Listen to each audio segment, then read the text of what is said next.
I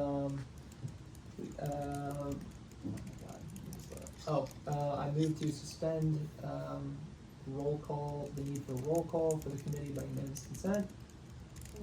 Alright, are there any objections? Hearing none, the motion passes. Okay, we are now in line for motions on SSB 2025-1156. Are there any motions at this time? I move to pass SSB 2025-1156 by unanimous consent. Okay, there's been a motion made to pass SSB 2025-1156 by unanimous consent. Are there any objections? I object. I make the same motion, not by unanimous consent. Okay, that motion has been made not by unanimous consent. Carolyn, let us know if you need us to slow up. 2 seconds and we're good to No, you're go. good. Okay, ready. Okay, all right. Senator Melvin, 4. Senator Morris, 4. Senator Larson, Against. Senator Dill, 4. Senator Eisenberg, 4. Senator Britton, Against. Senator Quick, 4. Senator Katz. 4. Okay. Go by a vote of 6-2. And then with the chair abstaining, 1156 is passed. Do you need us to go through it? We're good. All right, thank you. And we are now moving to SSB 2025-1157. Real quick note, typically we do not suspend the committee for recess by certain points. I don't know, I don't like people, leaving off in the middle of a point, especially if they've had a good amount of time to communicate it and they're still in the process of making it. That will likely be one of the only times I will do that. So it's a lot of it's more because the author isn't here, and it's a sizable code change with a lot of codes being changed in it. That's really why. So probably won't happen again, most likely. So I just wanted to note that that's not really going to be precedent, and nor it should be in there, but we'll make exceptions. Okay, so now line for SSB 2025-1157. Seeing as there's no author or sponsor present, we will now move into debate. I'll give everybody like a minute to read this one, so it's quick.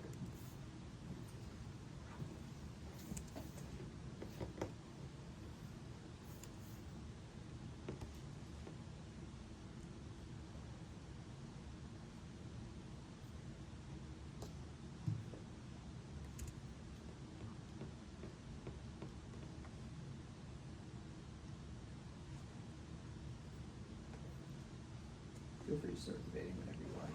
Yeah, it's just similar to SSB 2025-1153, just rephrasing President of the Senate to Senate President in both 1A and 1B.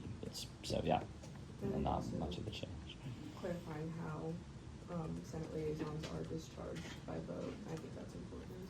Yeah, Senate liaisons, I mean, I understand why the Senate President currently has not appointed any, because in the past they've, to be honest, been kind of a disaster. People don't really, even the parameters that are put in the codes and explaining what these liaisons do, you're not really ever given, even when you are appointed as a liaison. I don't blame it on the liaisons a lot of times. I really blame it on the lack of clarity and the lack of help that any of them really get in the past. They're never told where to start, and for that matter, I think now that we're structuring them a little bit better, we had DMPL Salvador present a little bit on some new ones that he's adding, and Senator Cyphers, or Senate President Cyphers, I should say, is sort of revamping how they work and trying to get them more in touch with certain groups on and off campus to do their work. It's going to be better if now we can have the ability to remove somebody who still isn't doing their job. In the past, I probably wouldn't have supported this just because, I think by the regard of doing work, I think for the past 6 years, almost every Senate liaison probably would have been fired for, and it's just because there was no guidance underneath it. But I think now, as we're revamping it and as there is new guidance, this is needed. I fully agree, and I think liaisons could be such a powerful force for the Senate. I mean, if we have the CWC liaison, we don't have senators reaching out to the CWC from 10 different ways for the same person. We have, hey, contact the liaison who has great contacts, and they'll get you in touch with who you need to and what's already been going on. So it helps kind of organize a lot of that. So I really think, hopefully with all the work that people have been doing into these revisions, that liaisons can be functional, be effective in helping organize the Senate moving forward. I'll say last summer, I was the Rights Union Student Liaison, and we had the chair of Rights Board serving as a senator over the summer. So my job was to sit in on Rights Board meetings. I did, but she gave a Rights Board report to the Senate anyway, pretty much every single month, and in announcements as well. And so it was, for me, completely redundant, yeah. right? I mean, I didn't, now, not all cases will the chair of Rights Board be in Senate, but there could have been something else I could have been doing. My job was literally to report what Rights Board was doing. I'm like, I'm not even a voting member, you have the chair here. So there's just so many things that they can fix, but I'm glad to see that they finally are. All right, any further debate?